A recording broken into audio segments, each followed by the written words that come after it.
दोस्तों आज श्री रामचरितमानस वाली सीरीज में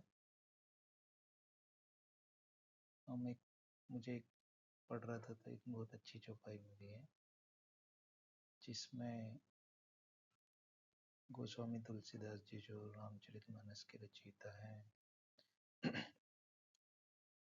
जिनकी इस पुस्तक के ऊपर जो भी आपको स्क्रीन पे दिख रही है लगभग रिकॉर्ड के हिसाब से 4 से 6 हजार PhD हो चुकी हैं।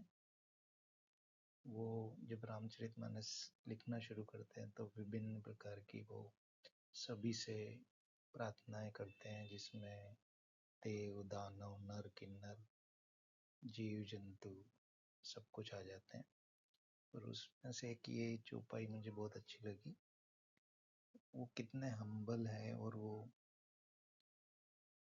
अपने आप को कितना अंडर एस्टिमेट कर रहे हैं या वो कितने हम्बल है उससे रिलेटेड है ये।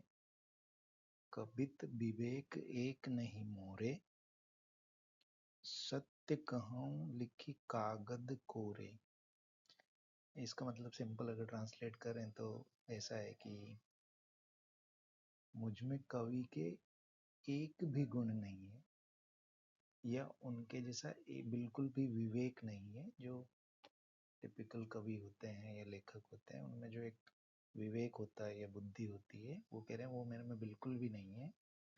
और अगर मैं सच कहूँ तो मैं जो भी लिखूंगा वो कोरे कागज लिखूंगा। मतलब उनका प्रभु श्री राम के प्रति इतना श्रद्धा है, अगाध विश्वास है कि उनकी भक्ति में वो जो कोरे कागज लिखेंगे वो उनकी एक प्रार्थना होगी। बस वो सिर्फ कोरे कागज लिखेंगे, जो भी वो करेंगे वो प्रभु श्री राम करेंगे।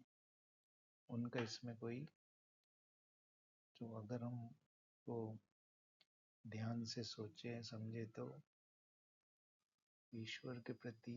और जब ये कथा वो लोग वो लिखना चालू कर रहे थे, शुरू कर रहे थे, तब उनकी प्रभु श्री राम के प्रति श्रद्धा इतनी अपार थी कि वो कह रहे हैं कि मुझे कुछ नहीं आता है, मेरे में बिल्कुल भी विवेक नहीं है, ज्ञान नहीं है, मैं तो सिर्फ कोरे कागज लिखूंगा। और आज वही कोरे कागज शायद दुनिया की सबसे प्रसिद्ध एक पुस्तक है जिसपे अनेकों अनेक PhD हो चुकी है। एक सिंगल चौपाई है उसके ऊपर भी एक PhD हो सकती है। इतने रहस्य उसमें छुपा हुआ है या इतना ज्ञान में छुपा हुआ है। आई होप ये मैंने जो भी एक्सप्लेनेशन दिया अच्छा लगा होगा। कम से कम मुझे तो अच्छा ही लगा। Thank you. ये यहाँ पे रामायण का स्नैपशॉट है और चौपाई है जो कैसे उसको प्रोनाउंस करेंगे कि कबित विवेक एक नहीं मोरे, सत्य कहूं लिखी कागद कोरे। इसमें इसका मीनिंग भी अगर आप पढ़ोगे टीकाकार की तो यही कह रहे हैं कि वो कवियों के जो भी कवि संबंधी जो भी ज्ञान है वो उनमें बिल्कुल भी नहीं है।